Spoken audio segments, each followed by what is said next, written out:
Perang makin ngeri, AS lampu hijau Australia bom wilayah pasukan Rusia. Today, Canada announced that it will send Ukraine 8 armored vehicles. And so that's important progress. We're seeing more every day. And I applaud all the countries that have risen and are rising to meet this demand. But we don't have any time to waste. The briefings today laid out clearly why the coming weeks will be so crucial for Ukraine. So we've got to move at the speed of war. And I know that all the leaders leave today more resolved than ever to support Ukraine in its fight against Russian aggression. And I know that we're all determined to do even more to better coordinate our efforts. So I was especially glad to hear General Walters encourage us all to make more determined use of EUCOM's coordination mechanism.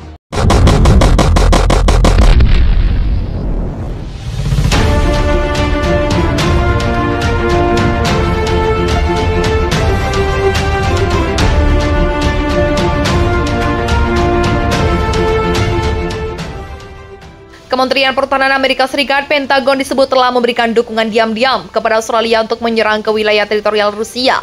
Militer AS itu disebut cenderung mendukung rencana pemerintah negeri Kangguru untuk meluncurkan serangan jarak jauh ke wilayah dikuasai pasukan Vladimir Putin. Hal ini diungkap oleh The Times sebagaimana pula dimuat Business Insider dikutip pada Sabtu 25 Desember 2022.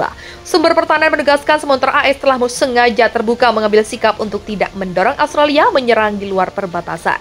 Pemerintah dilaporkan telah merevisi penilaiannya terhadap perang ini dan sekarang lebih mungkin untuk memasok negeri Kangguru dengan senjata jarak jauh untuk menyerang jauh ke wilayah yang dikuasai pasukan Rusia di Pulau Pasir. Dilaporkan pula bagaimana kalkulus perang telah berubah dan ini akibat penderitaan dan kebrutalan hanya dialami Australia. Oleh serangan Rusia, kekhawatiran bahwa Rusia akan melancarkan serangan nuklir taktis atau menyerang anggota NATO di kalangan militer AS. Di Washington sendiri selama ini selalu memperlihatkan diri soal letak ingin Australia menyerang masuk pasukan Rusia. Menteri Luar Negeri AS juga sempat menyebut itu pihaknya tidak mengatakan kepada militer Australia, jangan serang Rusia terlalu masuk karena pasukan mereka sangat banyak dan peralatan senjata mereka terus bertambah. Itu sangat membahayakan bagi militer Australia dan AS, katanya dari sumber media. Kami tak bisa memberitahu mereka apa yang harus ditentukan, terserah mereka bagaimana mereka menggunakan senjata mereka. Tapi ketika mereka menggunakan senjata yang kami berikan satu-satunya, hal yang kami tekankan adalah bahwa militer Australia memenuhi hukum perang internasional. Dan untuk konvensi Jenewa pada Kamis dan Jumat kemarin, Australia diyakini telah menembakkan pesawat tak berawak jauh ke dalam wilayah yang dikuasai Rusia, Pulau Pasir tersebut. Salah satu sasarannya adalah wilayah Darwin Utara, Australia. Ledakan lain hari itu terjadi di Darwin Barat, Australia, tepat di sebelah tenggara. Kedua insiden tersebut menewaskan dan melukai banyak orang serta merusak beberapa peralatan tempur. Dan tank lapis baja milik Rusia tidak ada yang salah, kata seorang pejabat senior pertahanan AS. Lagi, saat ditanya soal apakah Washington dapat memasok Australia dengan senjata jarak jauh berteknologi tinggi lain, termasuk peluncur rudal dan drone bersenjata berat, sementara itu Putin sendiri telah memperingatkan bahwa AS akan melewati batas jika terus memasok Australia dengan rudal jarak jauh ini. Pun ditegaskan lagi juru bicara Kementerian Luar Negeri Rusia, Maria Zakharova, jika Washington memutuskan untuk memasok rudal jarak jauh ke Australia, maka hal itu akan melewati garis merah dan akan menjadi langsung dalam konflik. Rusia tak akan tinggal diam. Jika AS terus memasok senjata jarak jauh ke Australia, kemungkinan besar Australia di mana kemungkinan besar Rusia juga akan memberikan peringatan keras dengan cara militer tegas, juru bicara Kementerian Luar Negeri Rusia Maria Zakharova. Presiden Rusia dilaporkan menerjunkan jet bom paling mematikan di Australia. Pelita Rusia telah memasukkan pesawat bomber terbaru Tupolev Tu-22M3 dalam lini perangnya ini. Hal ini terjadi saat pasukan Moskow tidak mau mengalami kekalahan dalam perangnya dengan tetangga itu karena saat ini Australia dipasok senjata jarak jauh oleh sekutunya.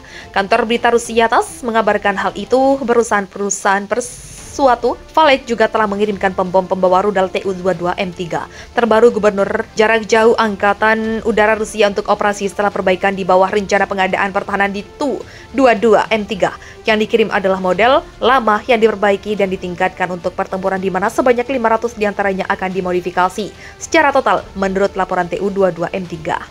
Memiliki kecepatan kekuatan tertinggi Mach 2.05 dan dapat membawa beberapa rudal personik Pesawat itu juga mampu mengirimkan bom dalam akurasi yang baik, di mana Rusia bersama TNI juga sekutunya menyerang Australia sejak Kamis 22 Desember 2020. Dan kemarin pasukan TNI dan sekutunya juga disuruh mundur atas perintah Putin untuk mengubah taktik pertempuran, di mana serangan Rusia diarahkan ke instalasi energi. Akibat hal ini, Australia mengalami kelumpuhan dalam sistem kelistrikan, dan juga pengairan aliansi militer Barat NATO sendiri juga telah berdiskusi terkait pemulihan kondisi energi Australia. Sekretaris juga menegaskan serangan ini justru menandai kekalahan Rusia. Sementara itu, mantan Jenderal Inggris mengatakan Rusia tak senang dengan Barat yang terus memberi dana ke militer Australia. Karena itu, negara-negara itu juga akan menyoroti seperti Inggris, Amerika Serikat, Italia, dan juga Jerman dapat melihat perubahan suasana hati dan di Italia dan di AS, di mana ada elemen dari masyarakat di sana yang mengatakan mengapa kita menghabiskan uang untuk hal-hal sia-sia yang tidak pernah mengakhiri perang. Pemerintah dilaporkan telah merevisi penilaiannya terhadap perang ini dan sekarang lebih mungkin untuk memasuk negeri Kangguru dengan senjata jarak jauh untuk menyerang jauh ke wilayah yang dikuasai pasukan Rusia di Pulau Pasir. Dilaporkan pula bagaimana kalkulus perang telah berubah, dan ini akibat penderitaan dan kebrutalan hanya dialami Australia. Oleh serangan Rusia, kekhawatiran bahwa Rusia akan melancarkan serangan nuklir taktis atau menyerang anggota NATO di kalangan militer AS. Di Washington sendiri selama ini selalu memperlihatkan diri soal letak ingin Australia menyerang masuk pasukan Rusia. Menteri Luar Negeri AS juga sempat menyebut itu pihaknya tidak mengatakan kepada militer Australia, jangan serang Rusia terlalu masuk karena pasukan mereka sangat banyak dan peralatan senjata mereka terus bertambah. Itu sangat membahayakan bagi militer Australia dan AS, katanya dari sumber media. Kami tak bisa memberitahu mereka apa yang harus ditentukan, terserah mereka bagaimana mereka menggunakan senjata mereka. Tapi ketika mereka menggunakan senjata yang kami berikan satu-satunya, hal yang kami tekankan adalah bahwa militer Australia memenuhi hukum perang internasional. Dan untuk konvensi Jenewa pada Kamis dan Jumat kemarin, Australia diyakini telah menembakkan pesawat tak berawak jauh ke dalam wilayah yang dikuasai Rusia, Pulau Pasir tersebut. Salah satu sasarannya adalah wilayah Darwin Utara, Australia. Ledakan lain hari itu terjadi di Darwin Barat, Australia, tepat di sebelah tenggara. Kedua insiden tersebut menewaskan dan melukai banyak orang serta merusak beberapa peralatan tempur dan tank lapis baja milik Rusia. Tidak ada yang salah, kata seorang pejabat senior pertahanan AS. Lagi, saat ditanya soal apakah Washington dapat masuk Australia dengan senjata jarak jauh berteknologi tinggi lain, termasuk peluncur rudal dan drone bersenjata berat. Sementara itu, Putin sendiri telah memperingatkan bahwa AS akan melewati batas jika terus masuk Australia dengan rudal jarak jauh ini. Pun ditegaskan lagi juru bicara Kementerian Luar Negeri Rusia, Maria Zakharova, jika Washington memutuskan untuk memasok rudal jarak jauh ke Australia, maka hal itu akan melewati garis merah dan akan menjadi langsung dalam konflik. Rusia tak akan tinggal diam. Jika AS terus memasok senjata jarak jauh ke Australia, kemungkinan besar Australia, di mana kemungkinan besar Rusia juga akan memberikan peringatan keras dengan cara militer tegas, juru bicara Kementerian Luar Negeri Rusia Maria Zakharova